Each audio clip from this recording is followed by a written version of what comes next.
Ja sa fëmijë do të keni në bazë të shenjës tuaj të horoskopit, dashi.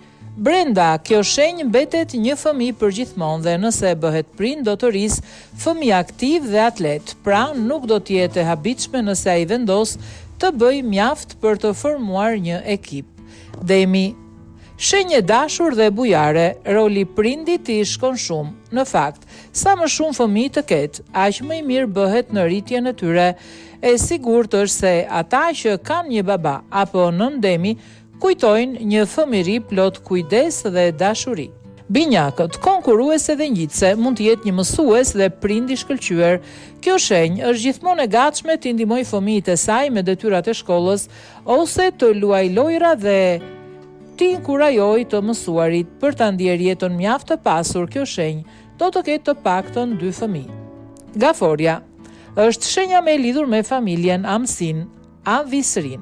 Pra, me arsye mund të pritet që të ketë shumë fëmijë, pasi, siç konfirmon astrologjia, ajo i e përparësi familjes dhe ndihet e kompletuar me shumë fëmijë, sa më shumë, aq më mirë. Luani, kjo shenjë pëlqen të jetë në qendër vëmendjes dhe fëmijët e ndihmojnë të tërheqë vëmendjen. Në fund të fundit, ai ndihet veçanërisht krenar për të vegjëlit e saj. Luani dëshiron të krijojë një familje të madhe, krijuese me personalitete të guximshme. Virgjëresha, kjo shenjë e njohur për perfeksionin e saj, nëse vendos të krijojë një familje, do të jetë e vogël, ndoshta me një fëmijë, kështu që mund t'i kushtoj vëmendjen dhe kohën që i nevojitet. Virgjëreshat ka nevojë për rregull dhe pastërti, gjë që është më e lehtë për t'u mbajtur me një fëmijë. Peshorja është një shenjë e çorganizuar nga kaosi që sjell një familje të madhe, pra ka më shumë gjasa që ajo të ketë më pak fëmijë, në mënyrë që të ndjejë se mund të kujdeset për ta ashtu siç do të donte. Peshorja do të jetë më e lumtur me 1 ose 2 fëmijë. Akrepi, shenjë lidhur pasgjithshmërisht me misterin dhe fuqinë e qetë. Ajo ka nevojë për hapësirë dhe kohë personale. Përveç kësaj, siç shton astrologjia, akrepi kërkon të kontrollojë mjedisin e tij dhe gjithçka që ndodh përreth tij.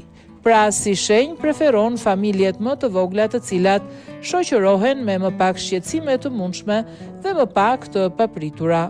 Shigjetari konsiderohet si një simbol i zgjerimit dhe do të kërkojë të krijojë një familje të madhe.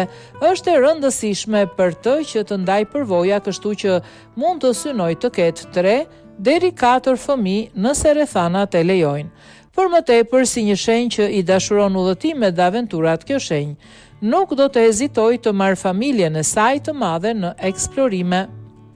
Bricjapi vlerëson traditat, trashëgiminë dhe familjen për të pasur një vazhdimsi në gjenet, mbi emrin dhe pasurinë e saj nuk do të jetë e çuditshme nëse kërkon të ketë 3 ose më shumë fëmijë. Historia e familjes për shumë bricjap shkon me shekuj.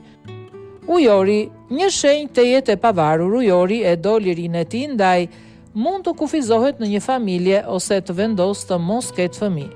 Nga ana tjetër nuk do të ngurojë të jetë aktiv në nisma për kujdesin dhe edukimin e fëmijëve dhe në përfitimet për prindrit.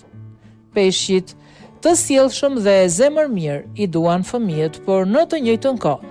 Kjo është një shenjë jashtëzakonisht e ndjeshme dhe ka të vështirë të përballojë ngutje, nxitim dhe stres për të rritur një familje të madhe, kështu që ndoshta ai vendos ta kufizojë atë në një fëmijë.